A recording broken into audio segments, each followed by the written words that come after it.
নমস্কার বন্ধুরা, মুন্নির পাকশালাতে সবাইকে স্বাগত। আজকের রেসিপি কাঁচা আমের কাঁচাগোল্লা বা প্রাণহারা মিষ্টি। বাজারে এখন প্রচুর কাঁচা আম পাওয়া যাচ্ছে। সেই কাঁচা আম দিয়েই আজকে তৈরি করব দারুণ স্বাদের এই কাঁচাগোল্লা বা প্রাণহারা মিষ্টিগুলো। ছানার জন্য এখানে আমি 1 লিটার ফুল ক্রিম দুধ বসিয়ে দিয়েছি।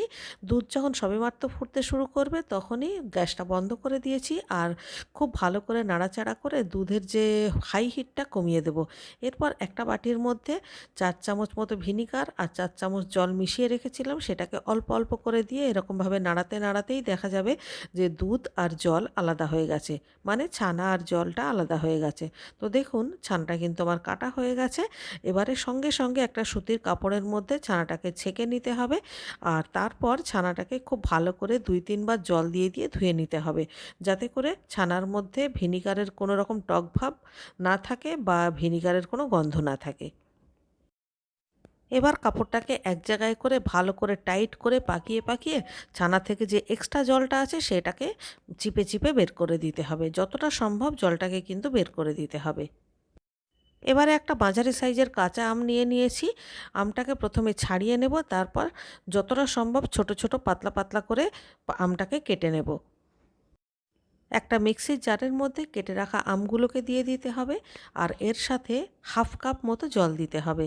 এবারে খুব ভালো করে এটাকে পেস্ট করে নিতে হবে। কাঁচা আমের পেস্টটাকে আলাদা সরিয়ে রেখে এবারে একটা বড় দেখে থালা নিয়ে নিতে হবে, আর তার মধ্যে ছানাটা বের করে নিতে হবে। ছানা থেকে কিন্তু সমস্ত এক্সট্রা জল বেরিয়ে গেছে। এবারে এই ছানাটাকে খুব ভালো করে চটকে নিতে হবে।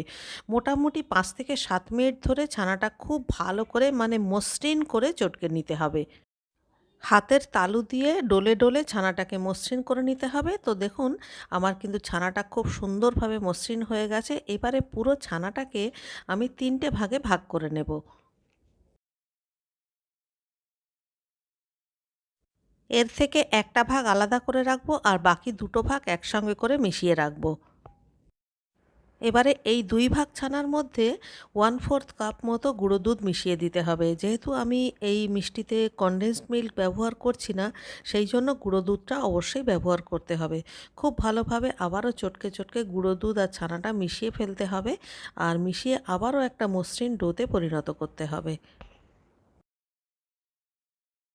এবারে একটা ফ্রাই প্যানের মধ্যে আমের পেস্টটা দিয়ে দিতে হবে, আর এর মধ্যে 1 থেকে 1.5 কাপ মতো চিনি দিয়ে দিতে হবে। আমি এখানে চিনির পাউডার দিচ্ছি, আমার কাছে চিনি পাউডার করা রয়েছে। আর চিনি দেওয়ার ফলে দেখবেন অনেকটাই জল জল হয়ে যাবে। এটাকে খুব ভালোভাবে নেড়ে চেড়ে এটা শুকনো করতে হবে, আর এই সময় 1 ড্রপের অর্ধেক সবুজ রঙের কালার দিতে হবে। এই কালারটা কিন্তু একদম অপশনাল, তবে দিলে একটু দেখতে ভালো হয়। তো আমি সামান্য কালার দিয়েছি, একেবারে 1 ড্রপ পর্যন্ত দিইনি।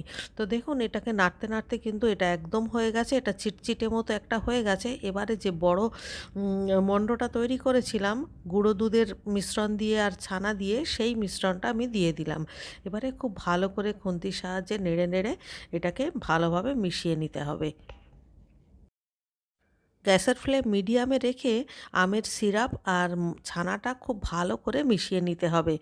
আর এই যে মিশ্রণটা, এটাকে খুব ভালোভাবে নাড়াচাড়া করে করে একদম শুকনো মতো মণ্ড মতো তৈরি করে নিতে হবে।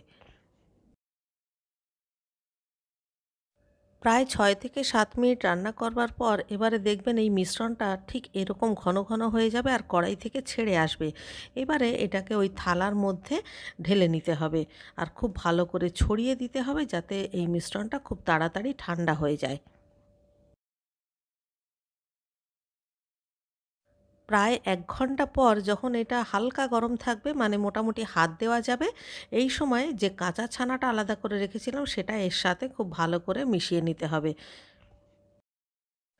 ছানা মেশানোর পর দেখবেন মিশ্রণটা একটু নরম হয়ে গেছে। এই সময় সন্দেশের শেপ দেওয়া যাবে না। তো সেই জন্যে প্রথমে সন্দেশগুলোকে, মানে যাতে সবগুলো একই রকম সাইজ হয়, তাই জন্য আলাদা আলাদা করে মোটামুটি একটা আন্দাজ করে নিতে হবে। এরপরে যখন একটু ঠান্ডা হবে তখন কিন্তু এগুলোকে সুন্দরভাবে আপনারা 2 হাতে করে শেপ দিয়ে দিতে পারেন।